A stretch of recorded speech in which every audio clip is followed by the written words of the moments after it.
Hello friends, பசங்க 2 பேருமே தூங்கிட்டு இருந்தாங்களா. நைட்டுமே சின்னவன் சரியாக தூங்கவே இல்லை. காலையில் தான் தூங்கினான். ஆனால் சரி அவனை டிஸ்டர்ப் பண்ண வேண்டாமேன்னு சொல்லிட்டு ஹஸ்பண்ட் கிளம்பி போனதுக்கப்புறமா தான் நானும் கிச்சனுக்கு வந்திருந்தேன். ஏன்னா பசங்க சரியாக தூங்காதனால நானும் சரியாக தூங்கலை. காலையில் அவங்க ஆஃபீஸ் கிளம்புனது கூட தெரியாத அளவுக்கு நல்லா தூங்கிட்டு இருந்தேன். அதுக்கப்புறமா பார்த்திங்கன்னா நான் ஒரு 8:30 மணிக்கு தான் எழுந்திரிச்சேன். ஏஞ்சி வந்தோடனே பார்த்திங்கன்னா கிஷோருக்காக பால் அடுப்பில் வச்சுட்டு அப்புறம் எனக்கு வந்து இஞ்சி தண்ணி போட்டு குடிச்சிக்கிட்டேன். ஸோ அதுக்கப்புறம் பிரேக்ஃபாஸ்ட்டும் கையோடு செஞ்சு வச்சுக்கிட்டா கொஞ்சம் வேலை மிச்சமாயிடுமேன்னு சொல்லிட்டு பார்க்கும்போது இன்றைக்கி வந்து பார்த்திங்கன்னா ராகி சேமியா இருந்தது. ஸோ அதை வந்து உப்புமா மாதிரி கிளறலாம் அப்படின்னு சொல்லிட்டு தான் பிளான் பண்ணி வச்சுருந்தேன். ஸோ அதனால் பார்த்திங்கன்னா இட்லி துணி வீட்டில் இல்லை. ஸோ அதனால் அது கொஞ்சம் துணியெல்லாம் கட் பண்ணி வச்சுருந்தேன். அதுக்குள்ளே கிஷோரே இருந்துச்சுன்னா அவனை ஃப்ரெஷ்அப் ஆக்கிட்டு அதுக்கப்புறம் அவனுக்கு வந்து பாலெல்லாம் போட்டு கொடுத்துட்டு அதுக்கப்புறம் பிரேக்ஃபாஸ்ட் பண்ண ஸ்டார்ட் பண்ணிட்டேன்.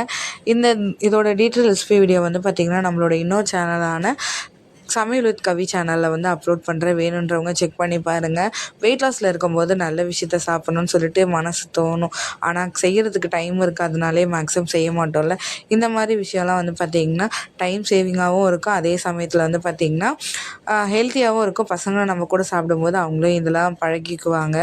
அதுக்கப்புறம் நான் டைமாக சொல்லியிருந்தால ஒரு வாட்டி எல்லோ வாட்டர் மெலன் வாங்குறேன்னு சொல்லிட்டு எல்லோ கலர் மேலே இருக்கிற மாதிரி வாட்டர் மெலன் கொடுத்தாங்களா. அதே மாதிரி தான் இந்த வாட்டியும் கிஷோர்கிட்ட சொல்லிவிட்டு ஆர்டர் பண்ணேன். எந்த கலரில் வரும்னு தெரியாதுடா அப்படின்னு சொல்லிட்டு கடைசியாக பார்த்தா எல்லோ கலரில் மேலே இருந்துட்டு உள்ளே வந்து ரெட் கலரில் வாட்டர்மெலன் தான் வந்திருந்தது.